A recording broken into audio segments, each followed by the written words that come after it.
Hey guys, welcome to the fourth episode of the Noisy List. Yay! I am your host, Crystal Arceo, and I want to wish all of you a Merry Christmas, Happy Hanukkah, Happy Holidays, whatever it is that you do or do not celebrate this December. Wherever you may be, I hope you are in good spirits. So, everyone, I am so excited tonight. Our special guest is Philippine stylist and clothing designer blogger Kim Santiago. She will be sharing with us pushing forward into 2021. So it's going to be another uplifting story for all of you. And this interview is going to be in Tagalog English. Tagalog is the Philippine language. So as you can see, you have your subtitles right over there. So let's go ahead and start the show. Welcome, Kimmy! Hi! Oh, everyone, all of my friends sa Pinas, kilala niyo naman si I'm Kim Santiago. Yes, hello. Hello everybody. Ano ba? Good morning. Good afternoon. Good evening. Lahat. Everyone, so Kimmy is a Philippine stylist, blogger. She also does custom designs when it comes to clothing. She is definitely a woman business entrepreneur. I'm very inspired by her. She is like one of my favorite human beings. Wow. Hi, Kimmy. Thank you. Hello, girl. Thanks for having me. Of course. So as you guys can see, we're going to have subtitles because we're going to speak in Tagalog English. I am putting Kimmy's IG handle right there. So you guys can look her up in Instagram and see what she's all about. So Kim, Yes. if you share with us first, kasi I know before you shared with me that you started in finance. Finance ba? Yeah. Oh, yeah. Accounting. Management accounting, to be exact. Yes. So you started in management accounting. How did you get into designing? Like, what happened? Anong nangyari? Actually, girl, yung management accounting is my course because of my mom. Kasi she's a CPA here sa Philippines. So, growing up, yun lang yung alam kong course. And then, merong connotation for accountants na parang mayaman ka, di ba? You know, parang, because you deal with numbers, parang, okay, isang pirma mo lang, ano na yan, pera na yan. Ganun yun yung thinking ko before. So, I don't know. Yun yung kinuha kong course and then, ayun, tinapos ko na lang siya kasi, syempre, low tuition fee, di ba? Hindi naman pwedeng pa-shift ka ng course kasi sayang yung tuition fee. Yes. But then, after I graduated, I tried working sa corporate world. And then, that's when I met you, right? You. We met in a class. We met in a workshop class. Yeah. So, siguro that time I'm just testing waters kung ano talaga. And then, after a while, sa dami ng mga pinag-workshop natin, girl, nakatatlong workshop ako yung mga months na yon. And then, I feel like, I don't know, parang I like it, I enjoyed it, pero it's not for me, parang ganon. Yeah. And then, one day, ayun, parang naisip ko na lang na sige na nga mag-clothing line ako, I'll start a clothing line. Kasi before, mahilig talaga akong manahi, nagdi-DIY ako ng clothes ko, and then, a lot of people are asking, where did you get that? You know, tapos parati ko sinasabi na, I just made it, I just blah, blah, blah. Tapos parang naisip ko, since marami nagtatanong, why not create more and then sell it? And then, so, ayun, hanggang sa nagkaroon ako ng clothing line. And then, parang na-feel ko na, okay, dito ako. I mean, ito yung, kung baga dito yung may laban ako. Yung, if you ask me, so parang, ito na, parang, okay, this is it. This is where I belong. So, ganun siya. Ganun yung nangyari. How nice. So, in the clothing line industry, you felt that you were more motivated to keep going. Yeah, and then I feel like mas marami ako naaambag. Because I feel like, girl, right now, Hmm. a lot of people, parang they know what they want. I mean, they have so many options of what they like, but then they're too afraid to try it. I mean, at least try it, like Yeah. test it. So what happens is that nagiging ano na lang siya, like a thought na Mm-hmm. they don't go after it. So how will you know, right? Kasi I mean, if you just think about it, mukha siyang promising, like mukhang mukhang okay yun na, blah, blah, blah. But then, when you try it, it's Mm-hmm. actually a different thing eh. Parang, you'll see if it really makes you happy or hindi. Parang, ganun.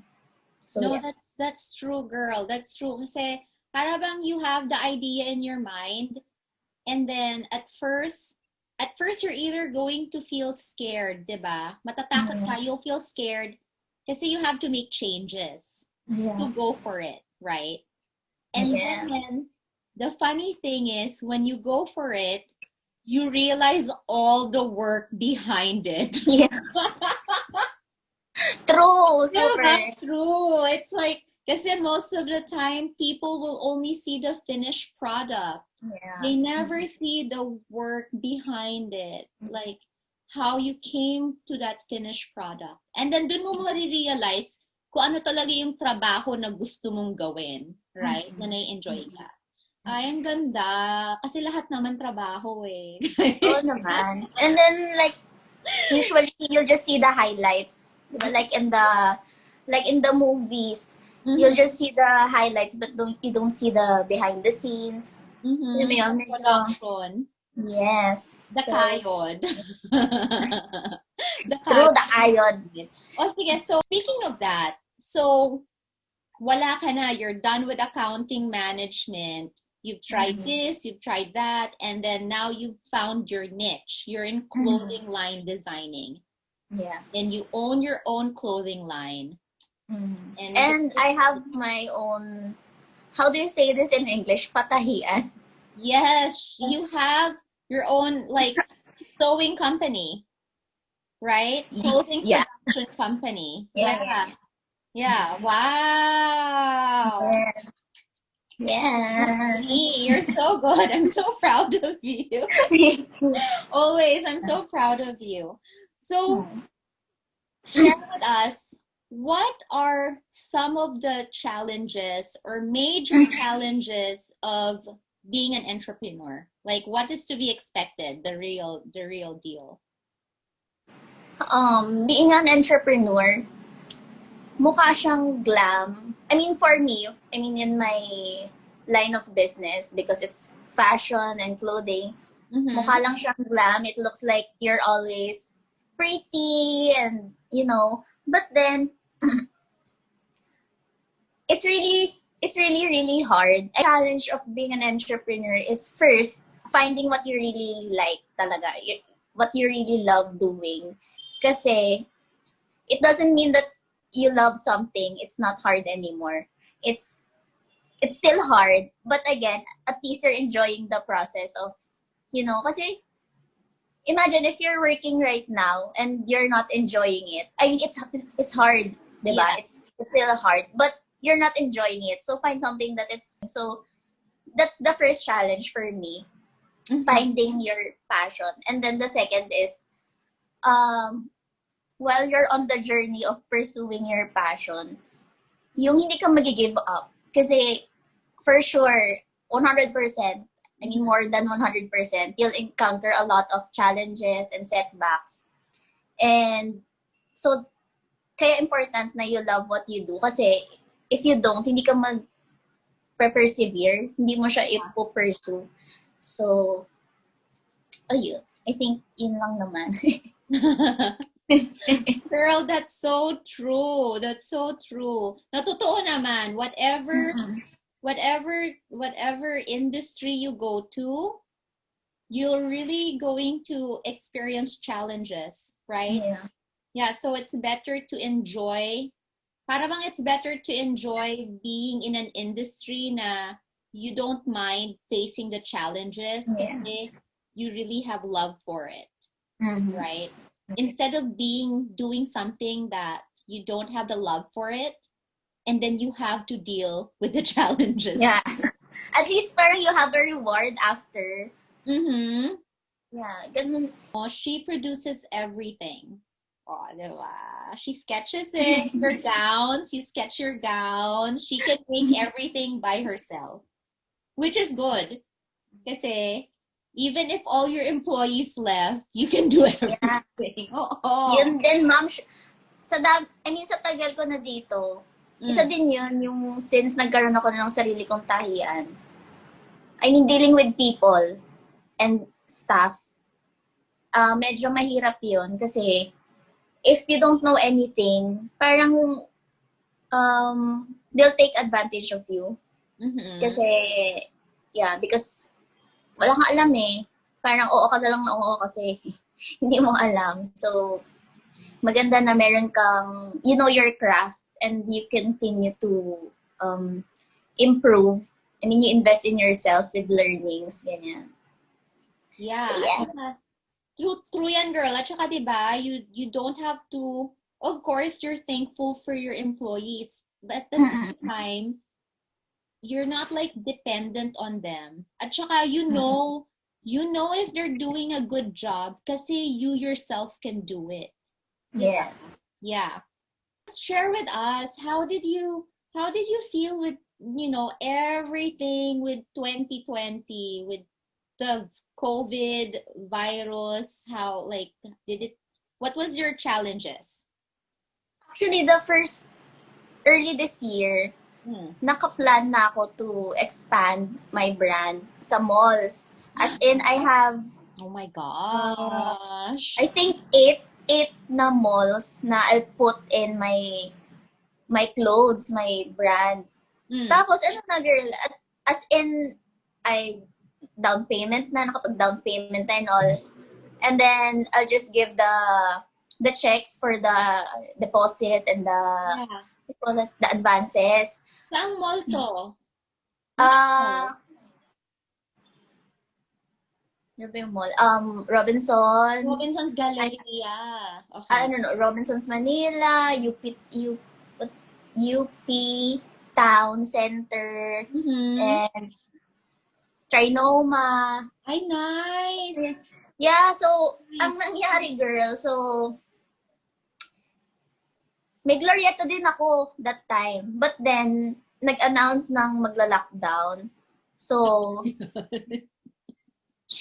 girl talaga, true, magla-lockdown. And then at that time, I was like, okay, magla-lockdown. Pero I didn't think na talagang super lockdown. Yung parang feel ko, okay, lockdown lang. Okay. Yeah. Parang para sa akin kasi imposible na i-shutdown niyo yung mall. I mean, how about the employees and all? Parang, totoo ba? Kasi diba this is like the first time na we've experienced this naman.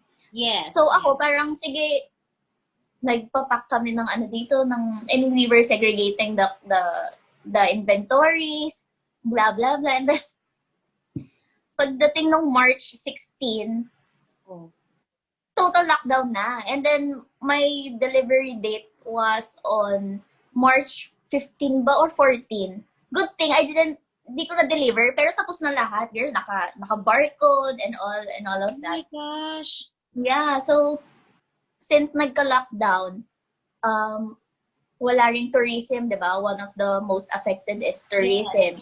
Yes. And my clothes were mostly made for pang-aura, diba? Island getaway. Yeah. Oh my travel, gosh. I love your swimsuits. Thanks. So I was like, my God, ano nang gagawin natin? I mean, ano nang... Sobrang nag-iisip ako. So for 1 month, I was just thinking, kasi total lockdown talaga.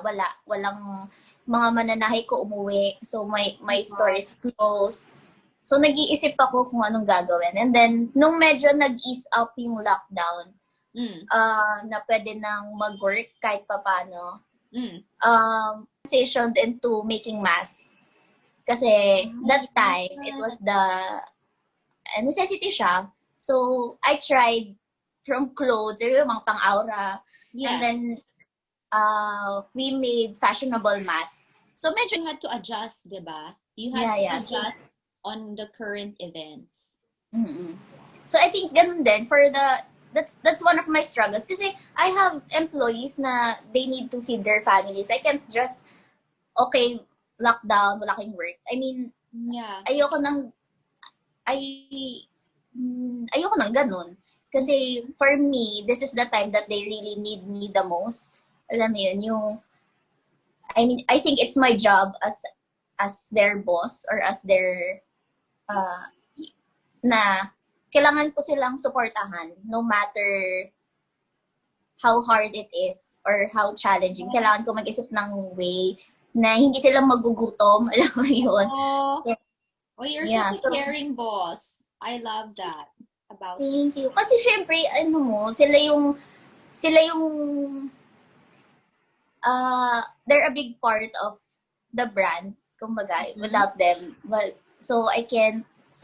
thank God, nag-boom naman yun, yung mask. So, I was able to have resellers even abroad. Meron ako sa London, sa New York, ganyan. Wow. Yeah, that was... And then ngayon, since medyo maluwag na talaga dito, and people are traveling again, so we're back to making clothes, which is really nice dahil yun talaga yung na-enjoy ko. Gumawa ng clothes kaysa sa mask. Just a blink of, like just one night, as in gulat na lang kami, lubog na yung place and then my car. So yun yung challenge ko this year. Pero at least lahat naman sila okay. I mean, nobody's hurt.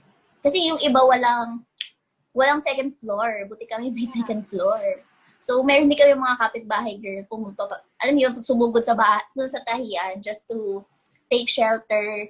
Kasi, so, I think, yun yung greatest struggle ko.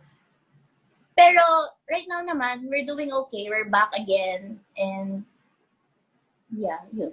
Kimi, you're so strong. Grabe ka talaga. You're so inspiring. Thank you. You know, what I love about what you said, and this is so true, number one, it's like employee recognition Talaga naman. Sa'yo, I'm gonna cry. It's like, I really love how you recognize your employees na all your success. It's because they were the ones that was with you along the way, diba? At saka during all these struggles with COVID and then the typhoon with Ulysses, you were still thinking about them, how you can help them.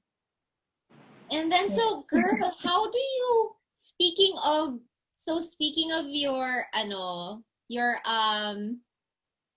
pretty much your office where you make your clothes, and then it got flooded, and even your car got flooded. And then with the whole coronavirus, like you weren't able to launch your stores in the mall. Share with us, what do you do to deal with all this stress? Because that was stressful. How do you deal with it? Of course, syempre, that time, girl, nag-iiyak-iyak din ako. As in, I just want to give you a hug. Especially yung typhoon hug. That time, parang I just surrendered everything na lang to God na, okay, bahala na kayo.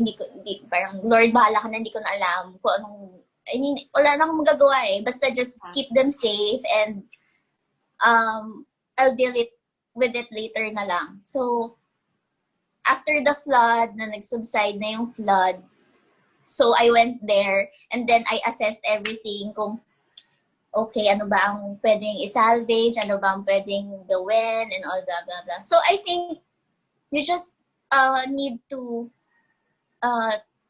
take one day at a time. Parang you don't look ahead pag gantong mga situation na kasi like if you look ahead, parang overwhelming na ang dami mong kailangang gawin, asikasuhin. So what I did was, okay, today, the car, yung car ko talagang abot half of the window yung flood water. So it's really submerged in water.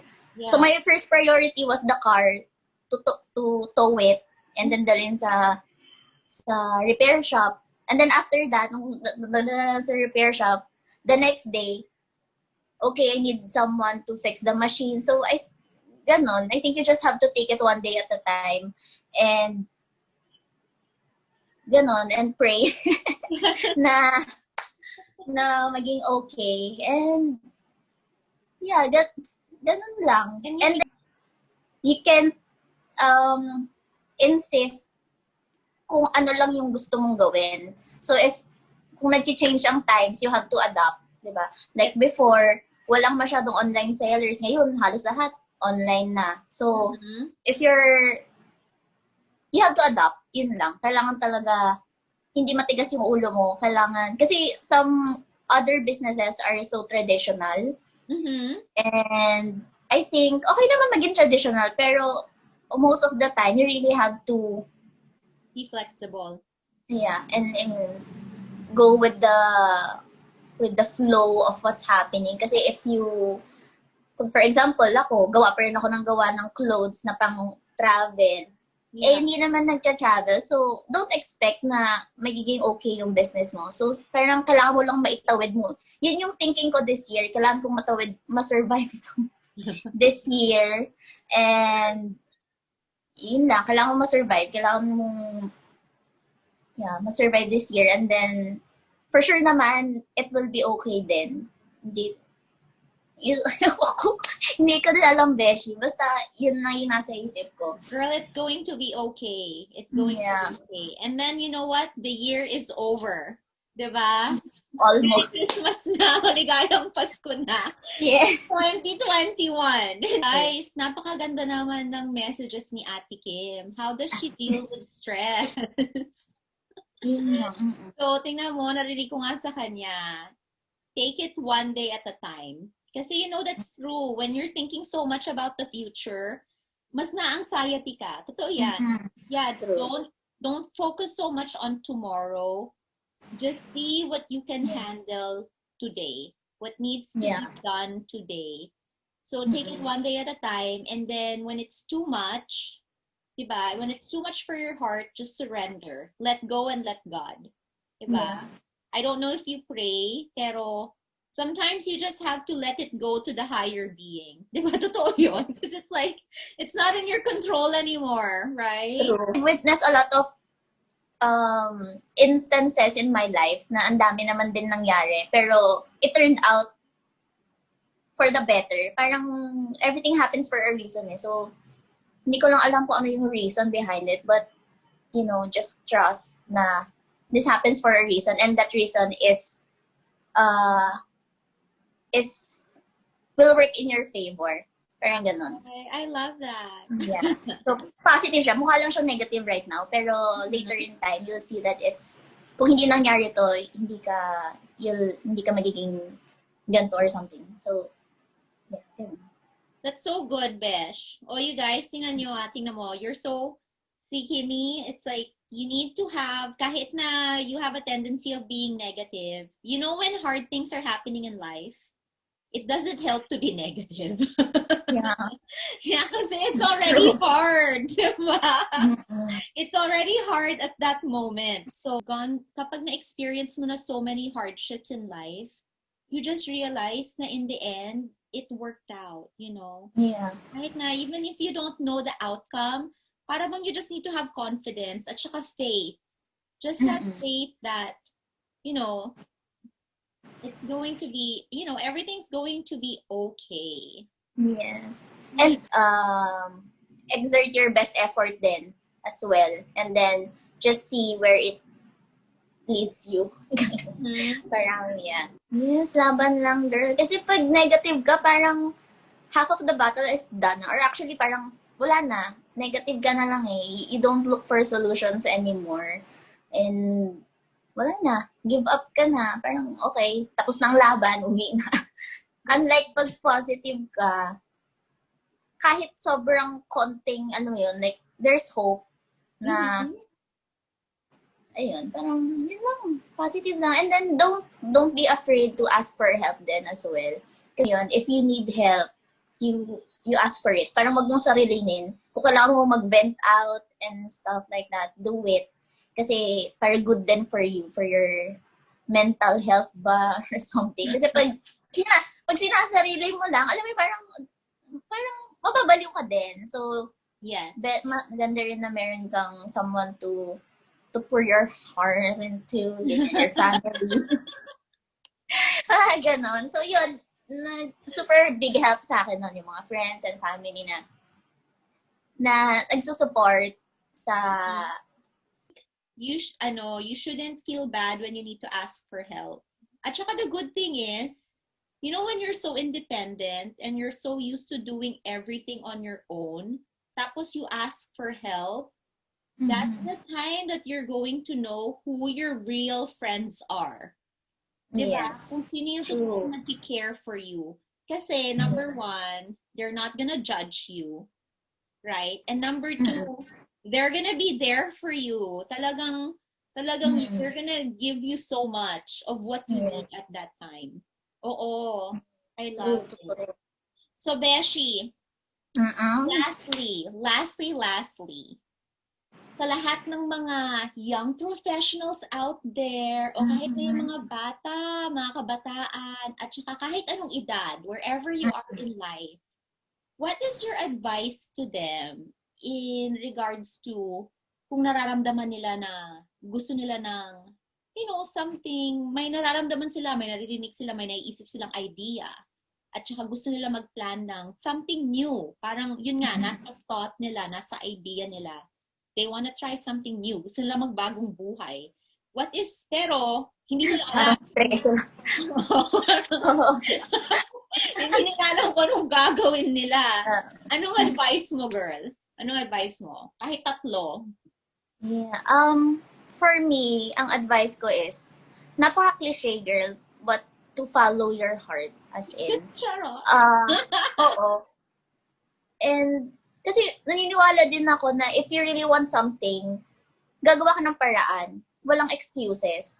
So, yun, follow your heart. And then, actually kasi right now, parang may time talaga na lost. Alam mo yun, you don't know where you'll fit in. That's normal, right? That's normal. Yeah, normal. Part of it. Pero kasi if you don't try each one, kasi I'm sure ikaw, marami ka ring choices before, di ba? Kung, ano ba, magaganto ba ako? Dito ba ako? Dito ba?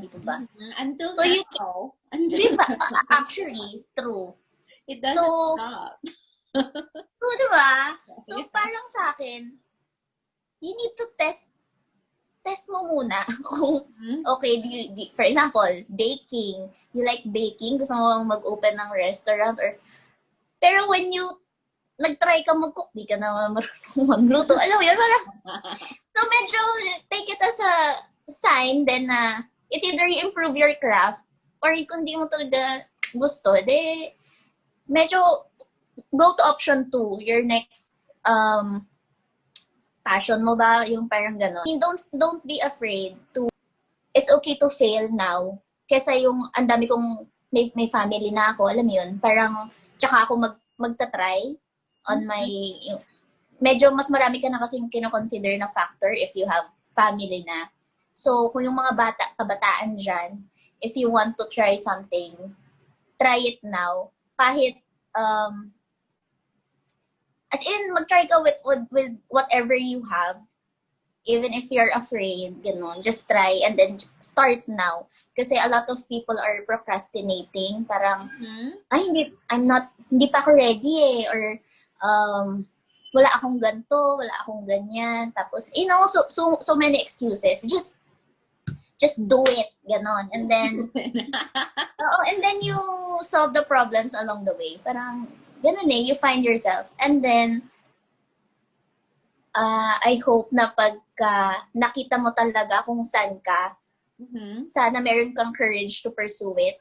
Kasi yun di ba parang, marami rin akong kilalang friends na gano'n, na they know what they want, as in 100% they know, pero hindi nila kayang i-pursue.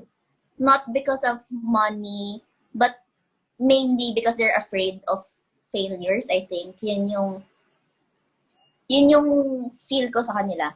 Kasi, so ayun, kailangan i-pursue mo talaga. Yun. I love it. Ang ganda. Ang ganda ng advice mo, Kimmy. So, for 2021, totoo nga naman, push! I-push nyo. Oo, laban lang, girl, talaga. Yeah. Tsaka ano mo yung mga bashers or mga naysayers. Kasi, nag-work ako silently. And then, pag may product na, tsaka na lang ako, ito, meron akong. Parang yeah. Yung pero yung iba naman works well on yung parang ganun, nape-pressure sila. Okay sa kanila yan. You know, I always hear that advice na you really have to be careful of the people you surround yourself. Yes. Kasi if you're not strong enough, people can bring you down. Yeah. Easily, ang dali, 'di ba? Just of whatever their opinion is about you, if you're not like strong about how you feel about yourself, they can break your dreams so easily. Yes. Diba? I know. Ayan. Okay, mga beshies, ang gaganda ng advice ni Ate Kim. So, kung meron kayong idea, meron kayong dream, I don't know, fantasy. Okay. Number 1, give it a try. Pero, when you give it a try, be practical. Know the sacrifices you need to make. If you need to make an adjustment on your schedule, you need to make the adjustment on your schedule. Para bang, you yourself are the one that's going to have to take action towards whatever your idea is. Diba? Yeah. Tsaka, next one, do it now. Don't wait for 2022, 2023, when you have this outfit, when you have this and that. Do it now. Tapos next one, surround yourself with good, supportive people. Diba? Kung wala kayong masyadong, if you don't have a lot of good, supportive friends, well, now you have your friends. Make good friends, and then just keep your ideas to yourself first if you think they're not gonna support you. Yes. Yes. At saka believe in yourself, diba? O yan ang sabi ni Kimmy. Believe in yourself. Tingnan mo yan. Super, tingnan mo. Laban lang. Pero more importantly, ang maganda nun, you gave it a try. Yes. Don't let the idea na you're going to fail, it's not going to work, stop you. Kasi honestly, di ba naman, Kim, failing is part of the journey. Yes. Whatever you decide to do, there are going to be days that it's not gonna work for your favor. Yes. Right? Oo. Pero that's why it's important din na you love what you do. Kasi for sure, magfe-fail ka talaga. As in, so many times na magfe-fail ka. Actually, pag, kasi ako, nagbabasa din ako mga libro. Nagbabasa ako libro. Yung mga, girl, mga successful people, they're not afraid of failures. Actually, they look for it. Kasi that's the only time na you'll learn so much. Last na to. Anong feelings mo for 2021 with everything that happened? Meron ka bang motivate? May prediction. Si Madam Auring. Pero if you're hopeful for the future, you'll do your best still to achieve whatever you want to achieve. So next year, sana na I pray, I sincerely pray na sana maging okay na ulit. Not just for me, but for everybody else. All right, everyone. Let's be hopeful for 2021. If we've made it, hey, if we've made it this far with how challenging this year is, you know, we have so many reasons to be thankful for. Yeah, yeah. Diba? So, Mm-mm. so let's be hopeful for 2021. I love it. I love it naman. Okay, everyone. Kimmy, thank you so Yes. much. Thank you so much Thank for you being then for having me. Yes. Yes. Everyone, you'll see Kimmy's Instagram handle there. Check her out so you get to see the clothes that she makes and designs and everything that she works very hard for. Okay, follow her. She has the most positive, inspiring energy. I truly love her. Thank you, Kim. Thank you. I Yes. love you. Okay, everyone. Merry Christmas. Maligayang Merry Pasko. Happy Christmas. New Year. See you soon.